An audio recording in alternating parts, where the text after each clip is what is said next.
Full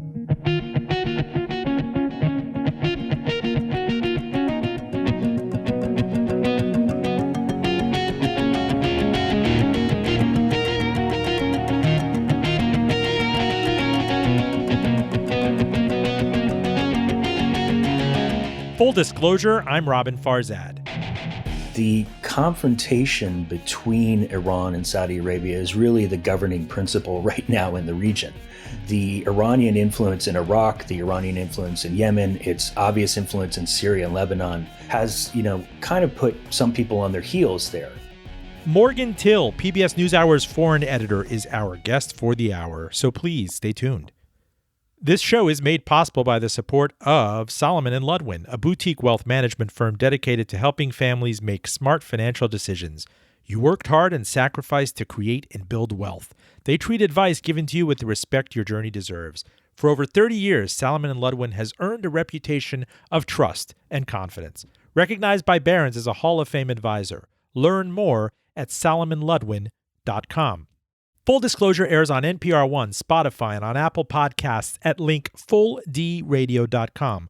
Follow us on Twitter, Facebook, and Instagram at FullDRadio. And we have another upcoming show with the University of Richmond's Robbins School of Business featuring John Byrne of Poets and Quants, Tuesday, March 16th via Zoom. Join us. Joining me is Morgan Till, PBS NewsHour's foreign editor. It's always a joy to have you on, sir. You have your finger on the pulse of everything going on across this great tiny planet of ours. How are you? Well, that pulse is often trying to give me a heart attack. So after the last few months, but I'm doing well. Thank you, Robin. It's always a pleasure to join you. So let me throw a, to mix metaphors here, a jump ball at you. We are now approaching the spring of 2021. And there's a New York Times story. I remember reading it, and I pulled it up again today. April 6, 2018, Los Angeles. He talked about the movie business with Michael Douglas, Morgan Freeman, and Dwayne "The Rock" Johnson. He discussed space travel with Richard Branson in the California desert, and philanthropy with Bill Gates, and technology with Jeff Bezos in Seattle. He visited Harvard and MIT, brokered arms deals with President Trump, and sat down with Wall Street financiers. He even met with Oprah Winfrey. For nearly 3 weeks, Crown Prince Mohammed bin Salman, the 32-year-old heir to the Saudi throne, has crisscrossed the United States on an ambitious choreographed journey through modern American life while under heavy guard because of his many enemies in the Middle East. I got to tell you, fast forward 6 months later, and Jamal Khashoggi, the Saudi dissident and the largely U.S.-based journalist, was dismembered in Turkey. The subsequent investigations have the Crown Prince's fingerprints all over it. Is it or is it not the most costly hit job in history? Well, I think that remains to be seen. Obviously, for the image of Saudi Arabia and its new, relatively new de facto leader. I mean, the Crown Prince has been in power for about 6 years about 4 years since deposing his uncle, who was then Crown Prince. As you saw recently with how the Biden administration released a unclassified version of a report the CIA had aggregated with all of its information, laying, as you said, at his feet the decision. Most of the men involved in the killing were his personal aides or bodyguards. A quick reaction force was deployed to Istanbul to kill Mr. Khashoggi in the Saudi consulate there. All of these people would never have done this without his say-so. That much is clear. But what you also saw in the Biden statement was, we want to recalibrate the relationship and not rupture it, are the words that the Secretary of State used. And what that means is they understand the vitality of the U.S.-Saudi relationship, which is a fraught one, I would say, and was much cozier under President Trump and his son-in-law, Jared Kushner, who was on a texting string relationship with Mohammed bin Salman. It remains to be seen, I think, how this relationship will evolve now that this White House is trying to institute some structure in the relationship whereby the president will not speak directly to MBS because he's not the king. That will be left largely to the Secretary of Defense, who will count as his opposite number the Defense Minister of Saudi Arabia, who also happens to be Mohammed bin Salman. So I think it's after an easy ride, I would say, for 4 years with great amounts of weapon sales to the Saudis, major backing of the Saudi enterprise, deadly enterprise in Yemen, which roars on into its seventh year. Sure. I think, that was part and parcel of the Biden team's response, was to pull out people who are helping target sites held by Houthi rebels in Yemen. There are various... But let's hold time out, Morgan. Let's live in the past a little bit. Okay. You're assuming some amount of rationality on the Saudi prince. I mean, after all, this picture of him in the Times, he's strolling through the Googleplex with, Sergey Brin. Right. He's dressed like in kind of Silicon Valley chic with the blazer and jeans. And he's here making investments, a lot about egalitarian strides for women and movie theaters and driving and diversifying the economy away from the oil curse and blessing. Why indulge in killing someone like this? Like, what did you think would happen if you were somewhat rational? Well, that's presuming that I'm a rational actor. It's the kind of thing that you do when you think you can get away with it, is the thinking that leads to that.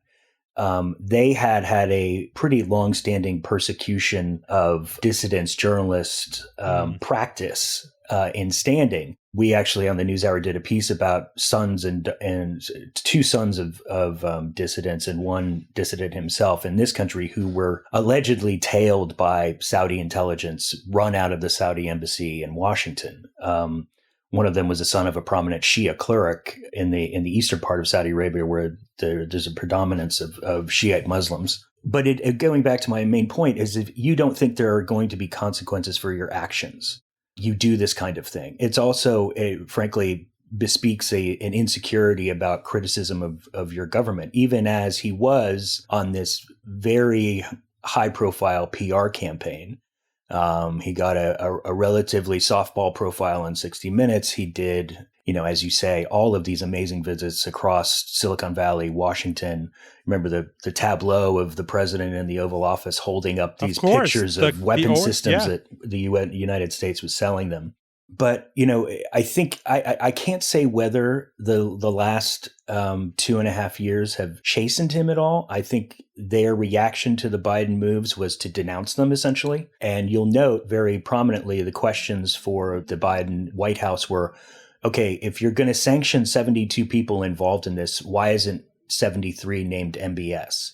Yeah, it's all a little Kubrick-esque to me that, the buck stops with him, and it's kind of to even intimate that I am shocked that this happened under my watch, and we're going to take care of everybody who was involved, when everybody kind of realizes that something on this scale could not have happened without him suborning it or being intimately involved with it. I mean, am I getting this wrong? Am I a little too naive with foreign affairs? No, I don't think you are. There's absolutely no chance. There's not a scintilla of evidence that any of these people would have undertaken this grisly mission without his approval. It's just not how things are done.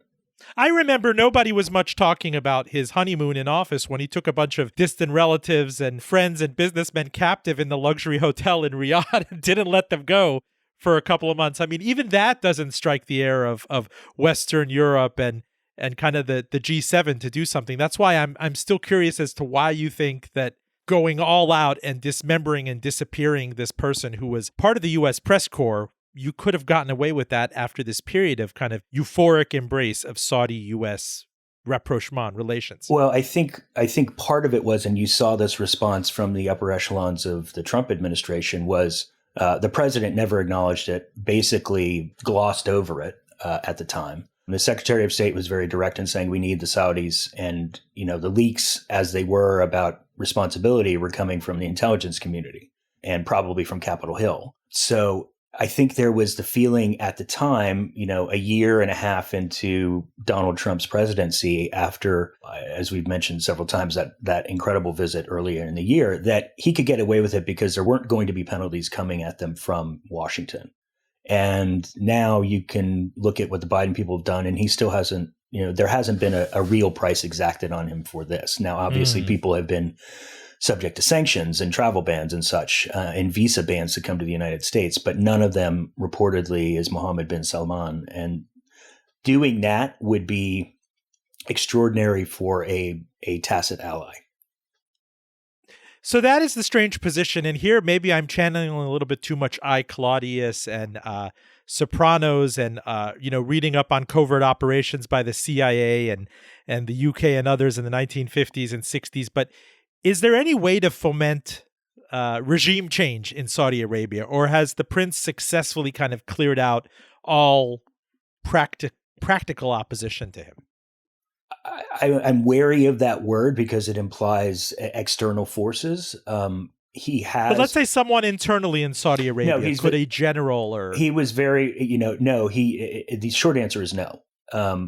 The part of that campaign against dissidents, journalists, women rights activists, one prominent one was just released a few weeks ago, who had been jailed for over 2 years. One of the women who was one of the principal activists in the women driving movement there. There's just not any kind of organized power structure that he hasn't got his fingers into. The defense ministry is controlled by him. He is the supreme power in the country. His father is very old and is rumored to be in ill health.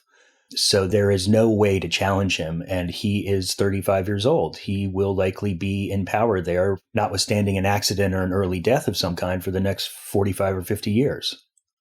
Morgan, so much has changed with respect to the United States and Saudi's trade balance of power since kind of the fracking revolution in the United States. Right. Let's say the inception of that was around 2008 and 2009. From us going to being terrified by $140 barrel crude and the Saudis being the biggest player in OPEC, to kind of the Saudis being terrified by all of the oil and natural gas and liquids that our oil patch in the U.S. can throw off. Who has much more leverage right now economically? I mean, they buy military equipment off of us, which is something that Donald Trump kind of brandished very openly in his press conferences. Like, I'm taking him at his word. They buy a lot of things off of us. But who has the economic leverage in something like this? Well, as you mentioned, all of those different sectors of the American energy landscape, under President Obama, we became the world's largest net exporter of fossil fuels. And that is, natural gas and oil and everything we all know about. The Saudis, and it's the longstanding debate, are we and they running out of oil? It's what is 0 day for them? And they have not, the prince has talked about what he calls his Vision 2030 plan, which is a way to institute renewables in the kingdom that starts to wean them off of their main and only export. So it's not really for me to gauge leverage, but from this standpoint, with the United States in the position it is energy wise, and the Saudis diminished somewhat, it would seem the leverage is on one side, but there are many, many more calculi involved in that relationship than just the energy partnership. Full disclosure, I'm Robin Farzad. You're listening to Morgan Till. He is the foreign editor for the PBS NewsHour. Covered so many things across the planet. I mean, in the volatile Trump years and during the Biden first 100 days. And we were just talking about the Saudi recalibration. I love the euphemism in that. But this is all intimately linked to what's going on in Iran. One of the other things that he really had going for him, MBS, in that kind of ascendancy and this new dawn for Saudi-U.S., Saudi-world relations was this new axis of kind of Israel, Saudi, and the United States against Iran, a shared common enemy in the Middle East. Trump backed out of trade rapprochement with Iran. The screws were really on Tehran. You had this proxy war in Yemen with the Houthi rebels. How does Iran play into this right now? And considering who you just had on NewsHour discussing the prospect for a resumed kind of nuclear disarmament negotiation with Iran. I know that's an earful, but this is kind of everything that's moving around with the new president. Well, and that's specifically go back to the beginning of the Trump administration, when the president said he wanted to pull out of the Iran deal, reimpose sanctions, because he thought it was, quote, the worst deal in the history of the world or something like that. The Saudis were key to that. The Saudis were incredibly angry when President Obama struck that deal. They see Iran as their main nemesis in the region. The Iranian expeditionary efforts, military, covert, terrorist-related in the region, are well known.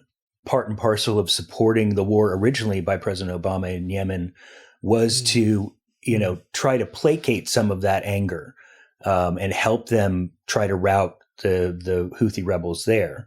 But the confrontation between Iran and Saudi Arabia is really the governing principle right now in the region. The Iranian influence in Iraq, the Iranian influence in Yemen, its obvious influence in Syria and Lebanon has, kind of put some people on their heels there. And that was part of the thinking, I believe, from the Trump administration, besides the ad hominem denunciations of President Obama by President Trump. There was some underlying theory about how to put the screws, as you said, to the Iranians. And that was by pulling out of the deal, reimposing sanctions, crushing their oil industry, which had been revived after the deal, notwithstanding, their lack of ability to produce from previous sanctions, but they were up to several million barrels of oil a day and the money was flowing in, and the sanctions imposed by the Trump administration got that down under a million. They're at break-even level at something like 800,000 barrels a day production. Yeah, and there was runaway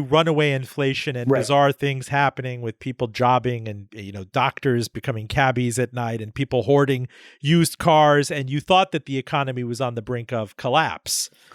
Yes. I mean, the economic conditions have been atrocious there. Not to mention during the pandemic when, there were some exceptions for humanitarian aid, but people were scrounging for PPP and medicines to treat a really significant outbreak in Iran that's killed tens of thousands of people. To your other point about the deal, we did have an interview on Tuesday with our very good Tehran correspondent, Reza Sayah, who got a very rare interview with the head of Iran's nuclear program, a scientist who actually got his doctorate at MIT in the 70s, named Ali Akbar Salehi, who very rarely does interviews. And he was, in his very sort of methodical, somewhat quiet way, demanding the United States re-enter the Iran deal first before there's any negotiation about further steps. And that's just a non-starter for the Biden administration, because some of the complaints about the original deal about Iranian activities in the region and their missile program were not included. And they have made hints, as the Trump people always said, we won't do anything until you include these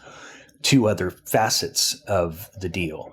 Or two other facets of your activity into the deal. So I want you to unpack that a little bit, because the Obama administration, it was thought, was kind of laser focused on enrichment and the steps necessary to becoming a nuclear arms power, hegemony in the region. There are others on the outside that said, no, you should cast a wider net that includes misbehavior and provocation in places like Syria, in Lebanon, in the occupied territories, Saudi and Israel and other players across the Middle East. And Europe seemed to echo that for a bit, but the Biden-Obama people kind of took more of a pure, listen, don't have mission creep in this. Focus right now on the task at hand, which is throttling this nuclear weapons campaign and buying ourselves as much time as possible. Yeah, and you've often heard the term breakout time. The famous United Nations speech when the deal was being negotiated, or right after it was, Benjamin Netanyahu, the Prime Minister of Israel, stood on the lectern and the main dais at the UN with this cartoon of a bomb, showing how close they were. Now, the Obama people said that the deal had extended that to about a year. What the head of Iran's atomic energy organization told us this week was they have about 2,500 kilograms of enriched uranium, which is about 10 times more than the deal allowed, I believe.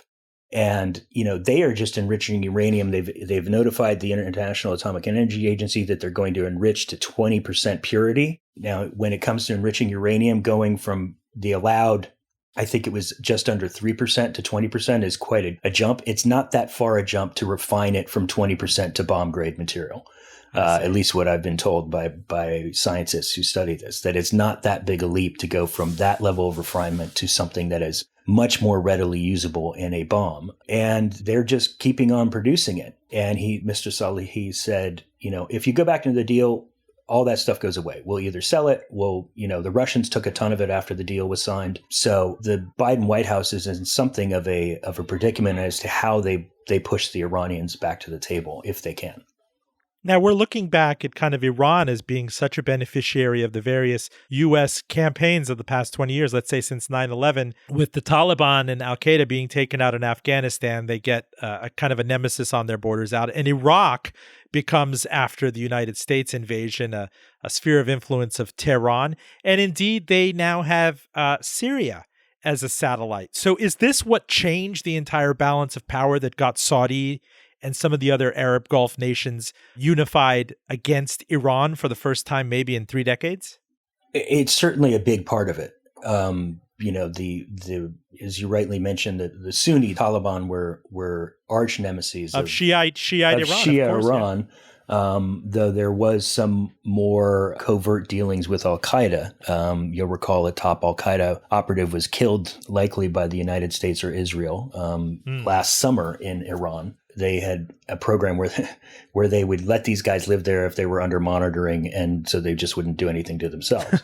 At least that's what it looks like. And you're right. The war in Syria, which the Obama White House was loath to get involved in, you recall the famous Red Line speech in August of 2013 from the president, while the negotiations with Iran at that point, I believe, secret, led by the man who will soon be the CIA director, William Burns, who was then Deputy Secretary of State. The president seemed very reticent to do anything that would rankle the Iranians to pull out of that operation, and has come in for some very heavy criticism for his policy in Syria, which obviously it's not his fault. 500,000 people are dead and 13 million displaced.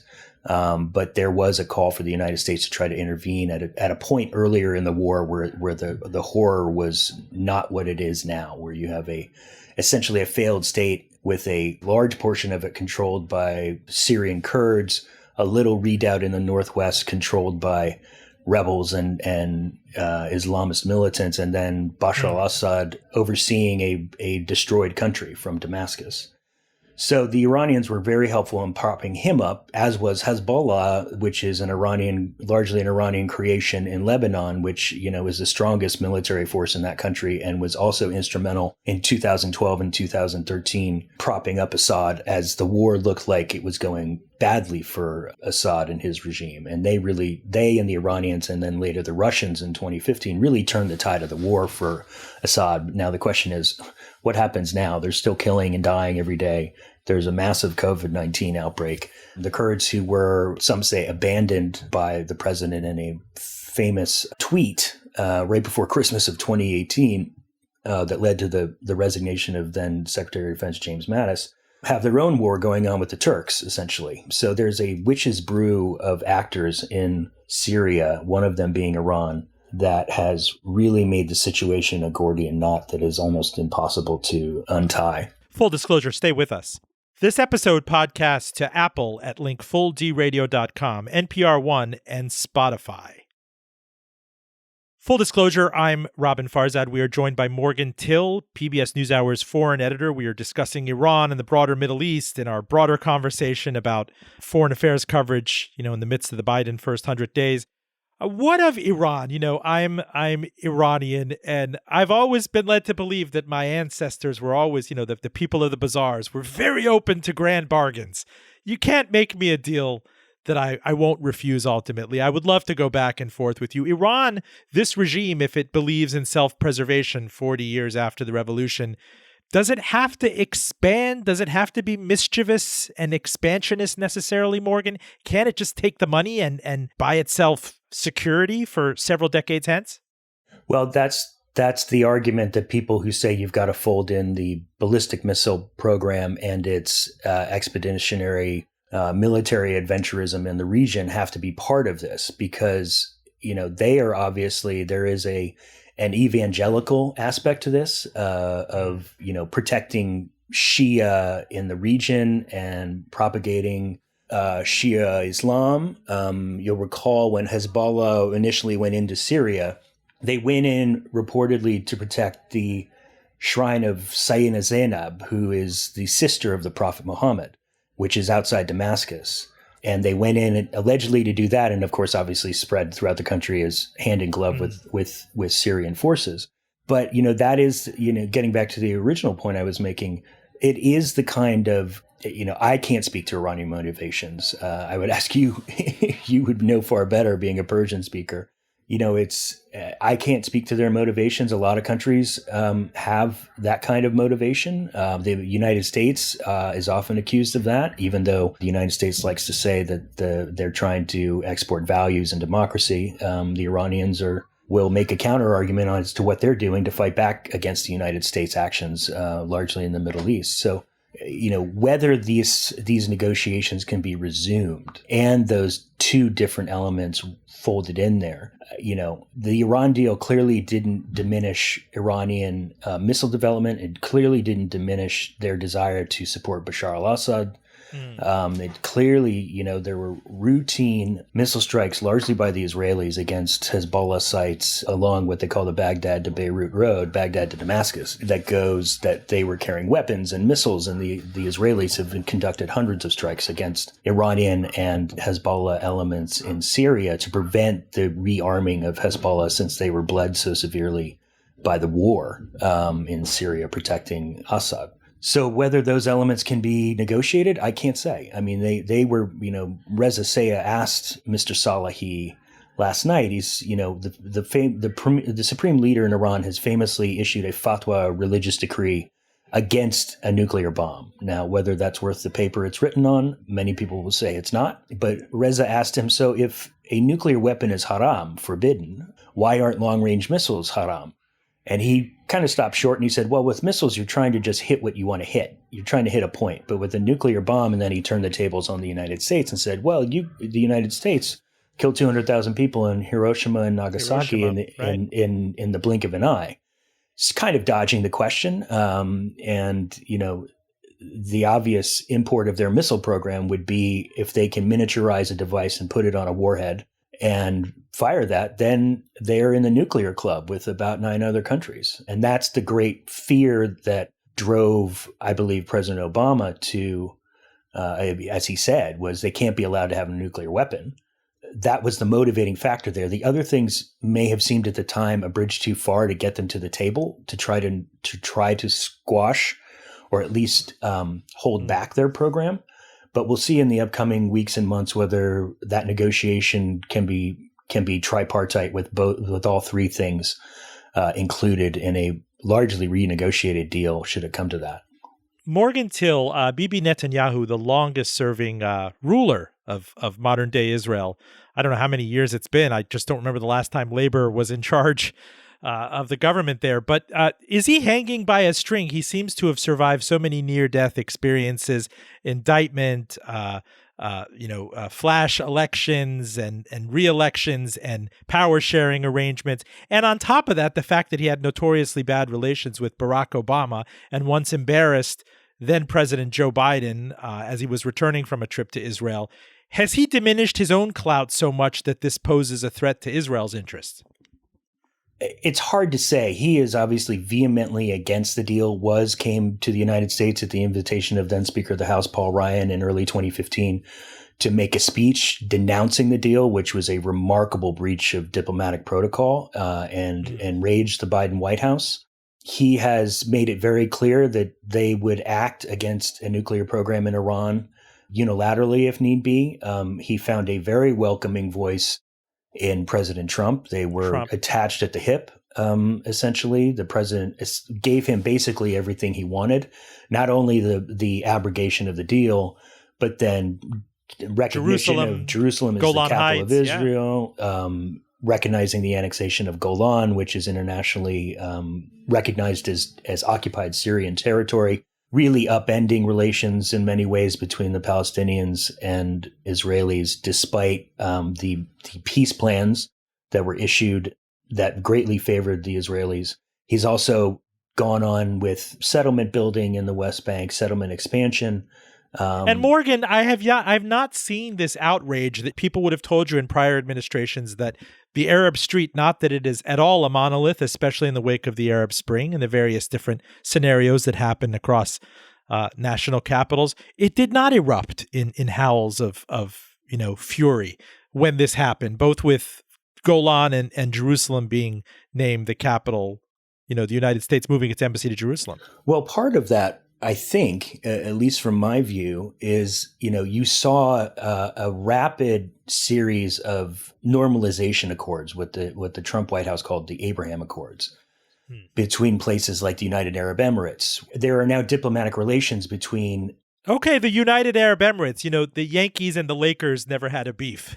So I don't understand. It is almost like a diversion. Sudan and others, what were these kind of trial balloons to see how Saudi might someday potentially be ready to engage directly with Israel? Because it was said that it was under the father's dead body that this would happen. Right. And, I think this all gets back to the Iran question. The Emiratis are, a small but quite mighty military. They were the real force behind MBS, their special forces and aircraft in Yemen. They pulled out of the war last year because their crown prince, Mohammed bin Zayed, MBZ, who's next door to MBS, is many believe a much cagier actor, much more practical in how he manages his very small emirate that is very wealthy. But there is the thinking that we may be better off aligning with Israel and making our common enemy Iran than we are trying to support the Palestinian project, which has been, as you rightly say, the thing that has been first and foremost among many Arab regimes over the last half century since the Palestinian path to try to declare statehood and try to carve out their own homeland has been active. So there is, again, you get down to the aspect of Iran being a prime focus of many of these regimes and, the enemy of my enemy is my friend thinking, and you get these peace deals, which on their face are, pretty remarkable. Morgan, let's move to Myanmar and the coup there. There was a lot of enthusiasm for kind of a spring in Myanmar. If you go back to 2013 and the military kind of acceding some control and a popular person who ultimately won the Nobel Prize ascending, even though she lost a lot of face with subsequent revelations about the massacre of Rohingyas, it was still shocking to see with Joe Biden elected that the military would so clearly assert itself in the former Burma and get back to old habits. Yeah, I mean, what you had was a real diplomatic success of the Obama administration, the reopening of Myanmar, which was driven by then Senator James Webb, a former Navy secretary, Vietnam veteran, longtime focus in Southeast Asia. And, in 2012, you had, or 2011, I believe you had Hillary Clinton going there, the military saying it would reduce its role. President Obama stopped there, I want to say, in 2012. They saw that the country was opening, sanctions were starting to be lifted, there was an elected government. And then came the really vile treatment of the Rohingya in Rakhine State, which borders Bangladesh, forcing 1 million of them into Bangladesh, into camps. This is a Muslim minority within Bangladesh, which is a predominantly Buddhist country. You saw sanctions levied on that score. Aung San Suu Kyi, who had spent decades in prison, won the Nobel Prize, or in home arrest really as a student uprising leader 45 years ago or so. She was seen as defending it in some ways. Now, there was subsequent reporting that she wasn't really obviously controlling this. It was a military campaign. And what happened earlier this year was, like many countries where the military is very powerful, whether it's Egypt or other countries where something similar has happened, the military saw its business interests starting to diminish. And the head of the military, who was soon to be aged out of the job, I believe, saw his holdings in danger. So was one of the proximate reasons for the coup that's happened. And now, as we have sadly seen in other places, street protests and nonviolent action are getting more violent by the day, with police and now the military shooting people in the streets of Yangon and other cities in the country. The situation is obviously incredibly unstable. There were sanctions levied by the Biden administration against military leaders because of the coup. Designation of a coup is also an American term of art where foreign aid and other things are cut off. It's a very unstable situation, and you still have the issue of the Rohingya out there. We have done tons of reporting on this over the years. A good friend of mine and colleague, Tanya Rashid, who's Bengali herself, has been in Bangladesh and done some stunning work about the depravity and the privation in which so many of these just terrified, destitute refugees have flooded in there. But back to Myanmar, it's another one of these. Do the instruments of soft non-military power actually work to change the calculus for regimes that are bent on their rule?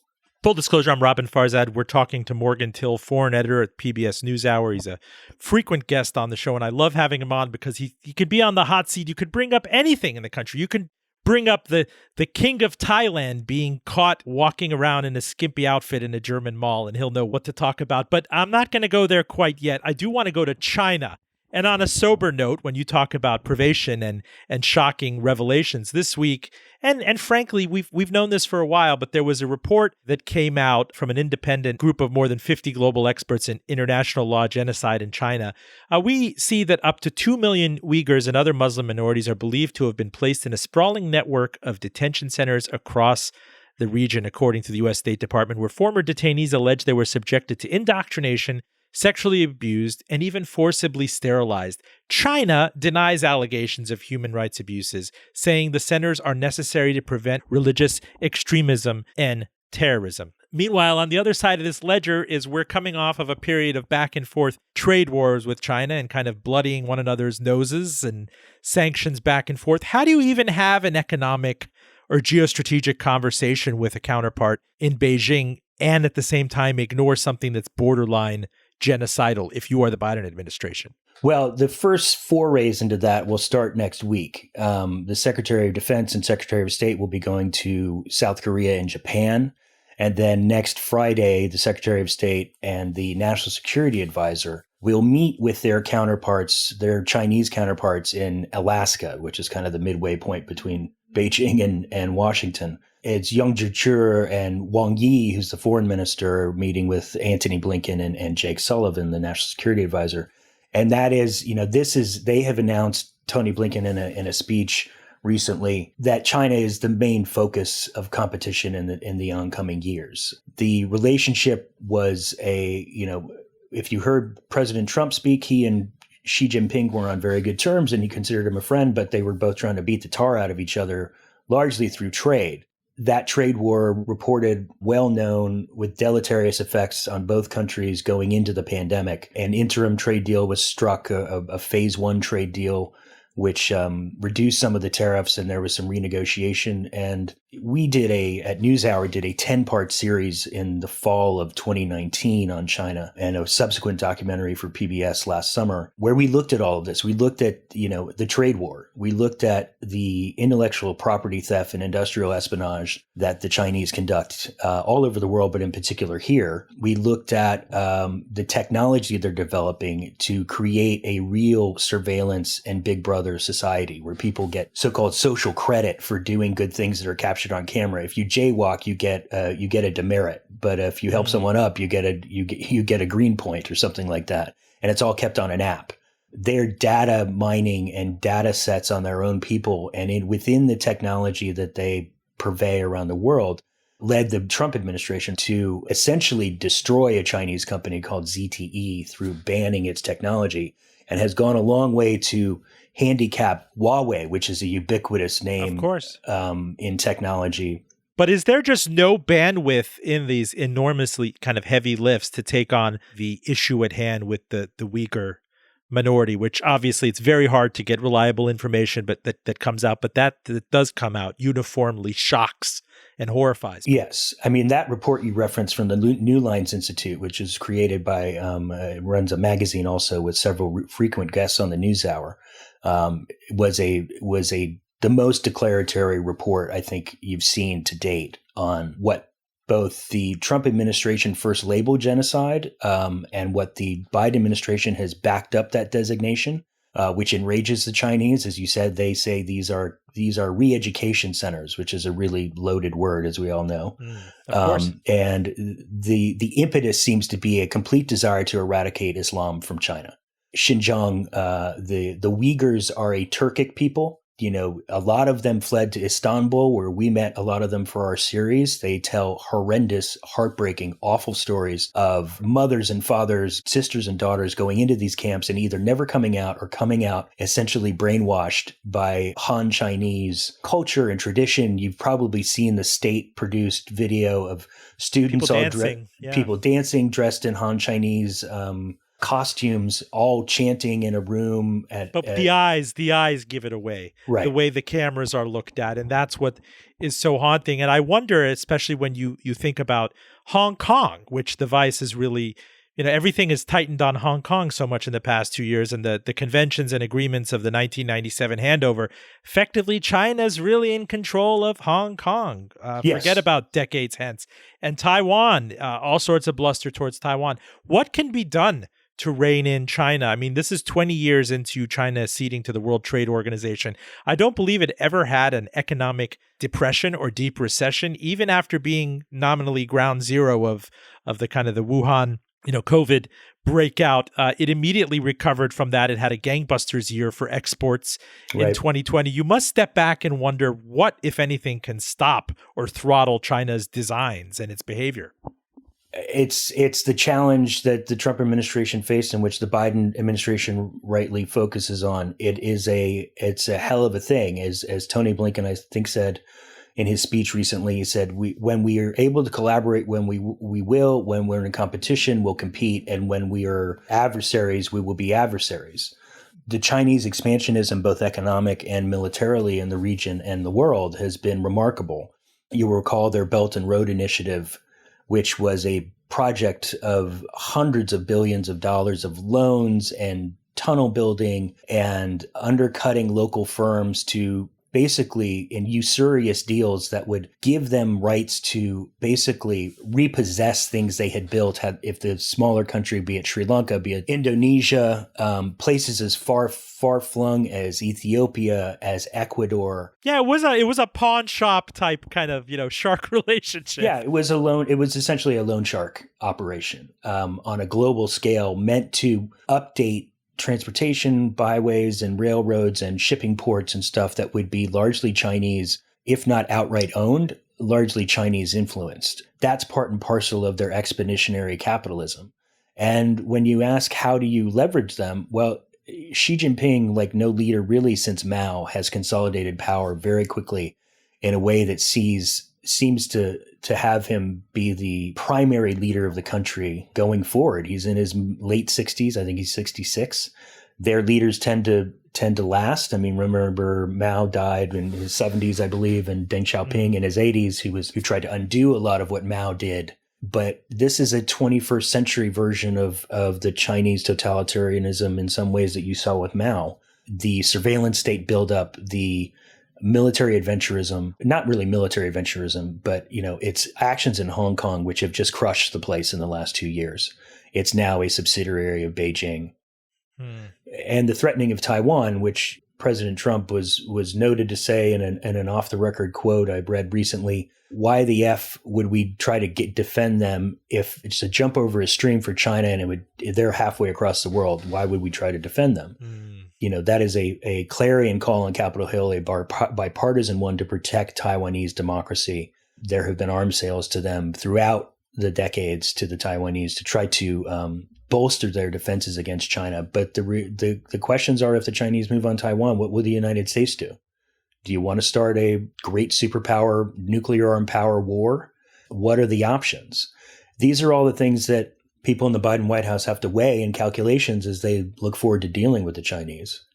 Morgan, what's frustrating about having you on is that the time really flies and we never have enough time. I mean, in this case, South America got short shrifted. Western Europe, we didn't talk about the royals. We didn't spend nearly enough time on Yemen. But I'd like to save the final 5 minutes or so to talk about vaccine equity and the distribution of the vaccine, and suddenly this campaign to save humanity that unites enemies and allies alike across the planet. Talk to me. Well, what you've seen is that 10 countries have bought up most of the vaccine supply. You also see the United Kingdom, which developed one of the vaccines, is well on its way in its vaccine campaign. I think about 30% of the country has gotten their first shot. The United States was lagging behind, but is doing better now. State by state, it varies. The Russians developed their own vaccine. We never knew how bad the outbreak was there because they, like the Chinese, don't really report honest numbers. But I did see a statistic recently that 2020, there were 250,000 excess deaths in Russia compared to the year before. The Chinese, obviously, where this outbreak began, kept it under wraps very tightly to the scorn of the world. The way they handled the revelations of what was going on in Wuhan and the way the WHO handled trying to report out what happened. This week will mark the 1-year declaration of a global pandemic by the WHO. And the Chinese, as you said before, have gotten their economy back on track very quickly because in a totalitarian state, you can shut the whole thing down.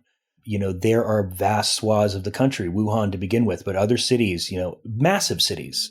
It's not like they're shutting down a town. Wuhan is a city of 11 million people, or thereabouts. It's a massive place, and they're able to enforce this and put such a tight constriction on information flow by shutting down the internet or monitoring the internet or erasing things from people's phones, even when they mention a certain word, that we're in a space now where the next challenge is what a lot of people are calling vaccine diplomacy.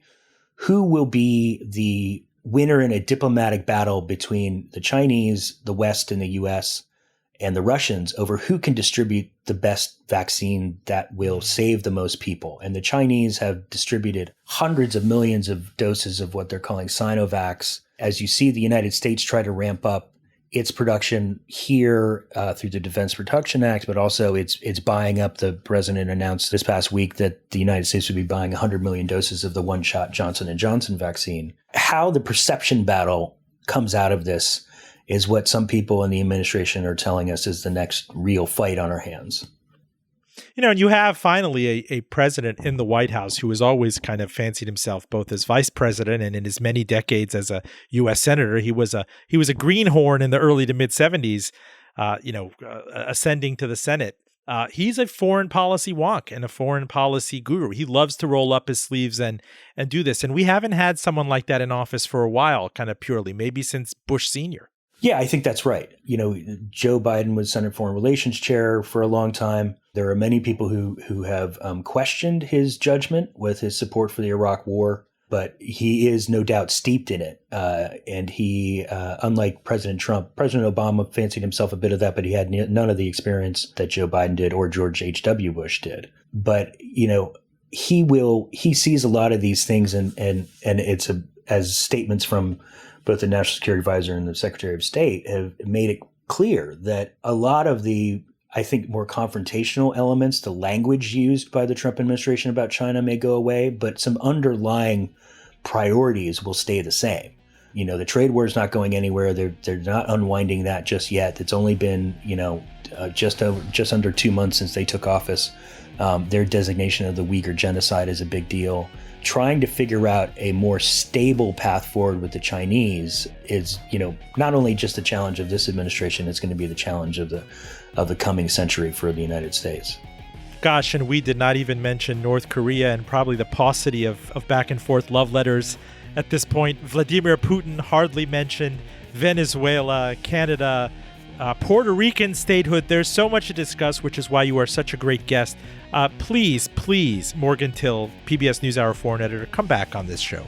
I will. Great to speak with you again, Robin. Look forward to it. Thank you. You bet. Full disclosure, this show was produced and edited by Claire Morgan at Notterly. Full Disclosure podcast to NPR One, Spotify, and Apple Podcasts at linkfulldradio.com. A shout out to our radio listeners in North Carolina, Northern Virginia, and Southern California. Please get in touch to have our show on your air. I'm Robin Farzad. Thank you for listening. Back with you next week.